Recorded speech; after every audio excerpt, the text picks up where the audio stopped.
Hi everyone, welcome to SU lectures. So आज हम start करने वाले हैं अपनी यूनिट 3 जिसका नेम है सीपीयू स्केड्यूलिंग।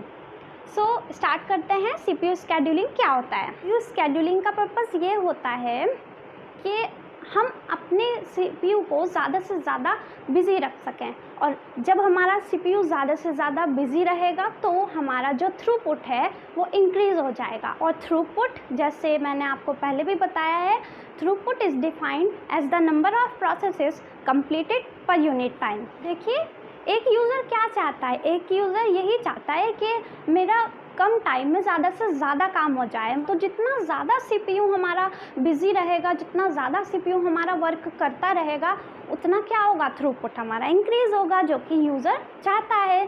तो अगर हम सीपीयू स्केड्यूलिंग की बात कर रहे हैं तो इससे ये मतलब तो नहीं है कि हम सिर्फ़ और सिर्फ सीपीयू की ही बात करें, क्योंकि सीपीयू भी बहुत सी चीज़ों पर डिपेंड करता है। सीपीयू भी बहुत सी चीज़ों से जुड़ा होता है। फॉर एग्ज़ाम्पल, हमारी मेमोरी हो गई और पेरिफेरल डिवाइसेस हो गई। पेरिफेरल डिवाइसेस क्या होती हैं? Input output devices peripheral devices होती हैं।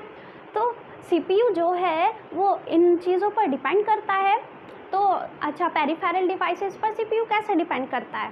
अब देखिए, एक यूज़र को जब भी कंप्यूटर से टास्क परफॉर्म कराना होता है, कोई भी वर्क कराना होता है, तो वो सबसे पहले क्या करता है? इनपुट देता है, और फिर वो इनपुट कहाँ जाता है? मेन मेमोरी में जाता है। देन जो सीपीयू है वो क्या करता है? एक्सेस कर लेता है और प्रोसेसिंग करता है।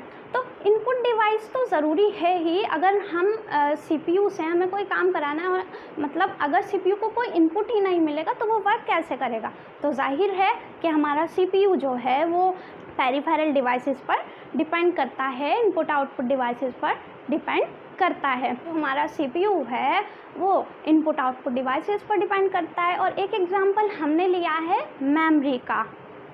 अब मेमोरी पर कैसे डिपेंड करता है सीपीयू हमारा?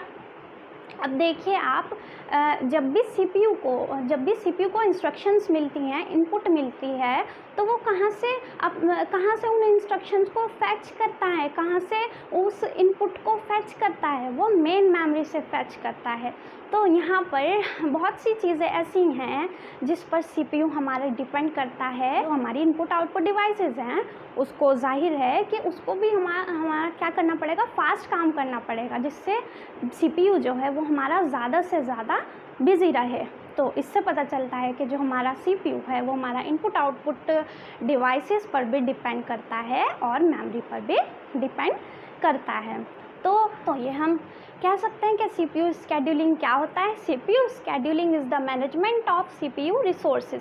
जितनी भी सीपीयू से रिलेटेड सारी हमारी रिसोर्सेज हैं, इनपुट आउटपुट डिवाइसेस आप ले लीजिए, मेमोरी आप ले लीजिए एग्जाम्पल के लिए, तो उन सब का मैनेजमेंट क्या कहलाता है? हमारा सीपीयू स्केड्यूलिंग कहलाता है।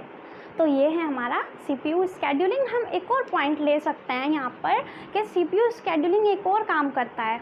तो एक स्टेटमेंट आप ये देखिए सीपीयू स्केड्यूलिंग के बारे में। CPU scheduling is used to increase CPU utilisation. मतलब वो ही बात हो गई कि सीपीयू को ज़्यादा से ज़्यादा बिजी रखने में ही यूज़ करते हैं। जितना सीपीयू यूटिलाइजेशन होगा उतना हमारा थ्रूपुट इंक्रीज़ होगा। तो अब इसके लिए हमारी इनपुट आउटपुट डिवाइसेस को भी, पेरिफेरल डिवाइसेस को भी फास्ट काम करना पड़ेगा।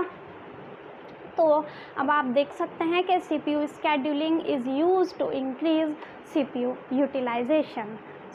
तो यही बात है कि जितना हमारा इनपुट आउटपुट डिवाइसेस भी हमारी फास्ट होंगी, हमारी इस तरह से काम करेंगी फास्टली, उतना ही क्या होगा? हमारा थ्रूपुट इंक्रीज़ हो, साथ में टाइम कंजप्शन भी हमारा क्या होगा? डिक्रीज़ होगा एक यूज़र का।